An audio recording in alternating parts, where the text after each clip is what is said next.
Wow.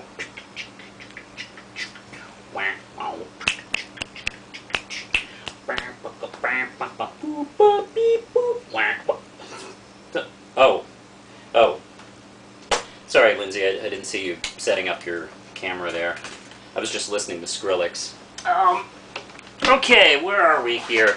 We're at the Old 52, and as usual, they're brought to you by Red Knight. Right now, we're doing the Red Knight Knight Without a Sword trade paperback campaign over on Indiegogo. We've already made our goal of $600. We're over that now. But you can still keep pledging and get rewards. So follow the link below. This time around on the Old 52, where we talk about defunct series #1 issues, I'm talking about Young Justice. Not a stranger to getting canceled. This issue is written by, actually the majority of the issues was written by Peter David and Todd Knuck. This was pretty much the team on the series, and they have a really good relationship. They even worked on a Spider-Man series a few years afterwards. I love the fact that at the time, Peter David was known for his work on Hulk and Aquaman at the time, and he had pretty much, I think at these points, even though he has a lot of humor he injects into the series, his books had really gone to some dark places. So this was a chance for him to just cut loose and just have some silly fun, and that's what he does, especially in the first few issues, and especially this issue in particular. Matter of fact, the first couple of pages are nightmares Robin, Superboy, and Impulse are having, and they're basically parodies of what Peter David is doing. Like Robin had his hand eaten off by roaches and is replaced by a batarang, and Superboy grew like those angelic fire wings that Supergirl had in the Peter David series. And Impulse is just changing all the time, like Hulk. He even changes into a little Hulk there. And then they wake up in the old Justice League cave, which apparently the Justice League is kind of sponsoring them, like, hey, you figure out your thing, you can use the Justice League cave that we don't really use anymore, it smells like bad shit, we don't need it. And they're kind of just figuring out what to do. They don't even have a name. Meanwhile, let's see, this archaeologist leading this team, her name is Professor Dowd, and she runs into, they discover this tire, and apparently it's thousands of years old, and not rubber that we're used to. So they're unsure what to do. Once she touches the tire, it lets off this strange energy that hits her, and then they decide to call the authorities. Meanwhile, back at the cave, the guys are kind of fighting over what to do, and Impulse is bored. He starts spraying crap all over, including Hanson bites on what they think is a statue of Red Tornado. But it is Red Tornado. He was just in off mode, and now he just wrote on him like a dick. Anyway, the dialogue here is pretty fun. It's typical Peter David dialogue, where he's essentially kind of going to be, he sort of puts himself out as maybe their honorary mentor. He really doesn't have anything to do during this period. And he's been kind of directionless. So, he's decided to find direction by giving these guys direction. Meanwhile, agents from the let's see, I always forget what they call these guys.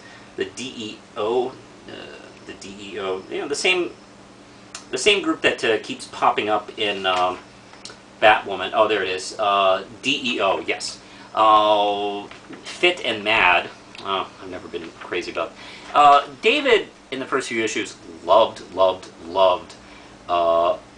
name puns, which some were hilarious and some not. And Fit and Mad are cool characters, but I really didn't care much for their pun. I did like the fact that Professor Dowd has been turned demented and super powerful, extremely powerful character, and she is no more Nina Dowd. Now she's Mighty Endowed, and apparently her tits have grown amazingly huge, but we never see them because she's turned around and there's smoke, and then she falls over because she's too top heavy and she can't get up, and then the fight's over. Then the vehicle digs itself out. It's apparently sentient or something like that, and likes the three teenage heroes to the point where it doesn't allow Robin to get out of it after he stupidly sits in it, and then takes them off to who knows where. This series is a lot of fun. If you're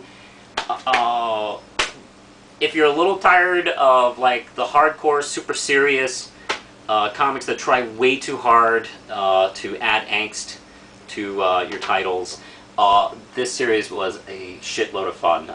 It's really funny. Sometimes the humor is a little too obvious, but you know, it's David having fun. And what's really interesting is the series actually gets better once the three female characters come.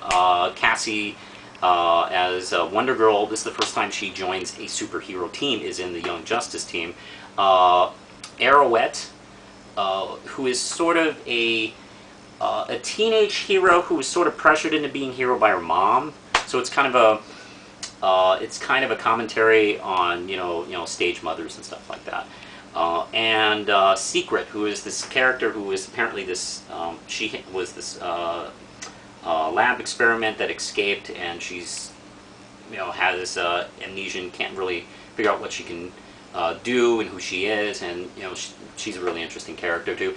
I've heard Peter David talk about how the fact that he really wasn't too sure what to do with this series until the female characters jumped into it, because he admittedly, like, look, I'm an old guy, I'm like 40, I don't know what teenage boys are like these days, but he had teenage daughters, he hears them every day talk in his house, so he actually found himself oddly enough able to write them extremely well, because he kind of lives in that every day. So that's when, actually, I've noticed as a fan, the stories got a little more grounded and interesting. A lot of the humor actually came out of situations and characters rather than jokey jokes. But wow, what a first fun issue! I do recommend going back. I assume there's some trades for this series. You can probably just find them pretty cheaply online or in your local comic book store. I do recommend checking out, especially if you're a Peter David fan or a fan of any of these characters. It's not like the Young Justice cartoon show on Cartoon Network. That was more of a serious Teen Titans kind of show, really. This one's a little more fun. I think that's it for now, so don't forget to check out the link below for the Indiegogo, and push the button, Lindsay.